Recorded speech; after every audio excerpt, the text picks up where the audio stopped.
जो पाकिस्तान अफगानिस्तान में तालिबान की सरकार बनने पर जश्न में डूबा था, आज वही पाकिस्तान के माथे की बड़ी शिकन बन गया है। तालिबान समर्थित टीटीपी लड़ाकों ने पाकिस्तान के खिलाफ मोर्चा खोल दिया है। लड़ाकों ने पाकिस्तानी सीमा को पार करते हुए उसकी कई चौकियों पर हमला किया। लड़ाकों के गर्म तेवर देख पाकिस्तानी सेना के हौसले पस्त हो गए। सेना के जवानों को जान बचाकर अपनी अपनी पोस्ट से भागते हुए देखा जा सकता है। तालिबान के साथ पाकिस्तान की लड़ाई ऐसे वक्त में शुरू हुई जब पाकिस्तान आर्थिक और राजनीतिक मुसीबत के दौर से गुजर रहा है। टीटीपी के पाकिस्तानी चौकियों पर कब्जा जमाने से पाकिस्तान की सेना पर सवाल उठने शुरू हो गए। पाकिस्तान में लंबे समय से अफगानिस्तान में छिपे तहरीके तालिबान के लड़ाकों की घुसपैठ जारी है। साथ ही वे पाकिस्तानी सेना को भी जमकर नुकसान पहुंचा रहे हैं। उन्होंने बड़े पैमाने पर सैनिकों की हत्याएं की हैं।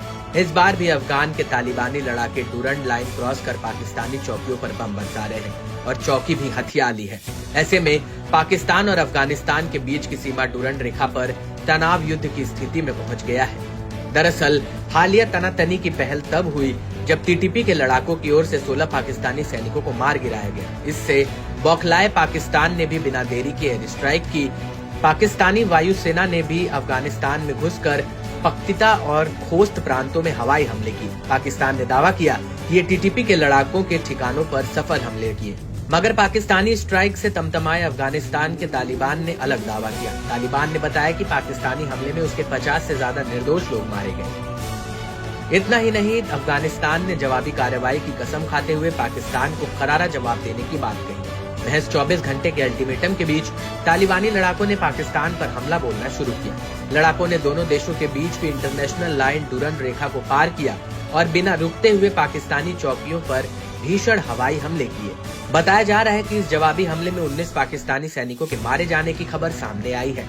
इससे पाकिस्तानी हुकूमत में तनाव का माहौल देखने को मिल रहा है। हालांकि पाकिस्तानी सेना ने कई इलाकों में झड़पों की बात को माना है, मगर तालिबानियों से हुई झड़प के जान माल के नुकसान का कोई आंकड़ा नहीं जारी किया है। ऐसा दावा है कि दुनिया भर में किरकिरी से खुद को बचाने के लिए पाकिस्तानी सेना और सरकार ने चुप्पी साध ली है। बहरहाल 24 घंटों में दोनों पक्षों की ओर से हमले की रफ्तार कुछ कम जरूर हुई है, मगर हालात जस के तस बने हुए हैं। ताजा हमलों के बीच तालिबान ने एक बार फिर पाकिस्तान की दुखती नस को दबाया है। दरअसल अफगानिस्तान ने दोहराया कि वो डूरंड रेखा को वैध सीमा के रूप में मान्यता नहीं देते। इस पर पाकिस्तान ने कहा कि उसके जवाबी हमलों में कम से कम 8 लड़ाके मारे गए हैं।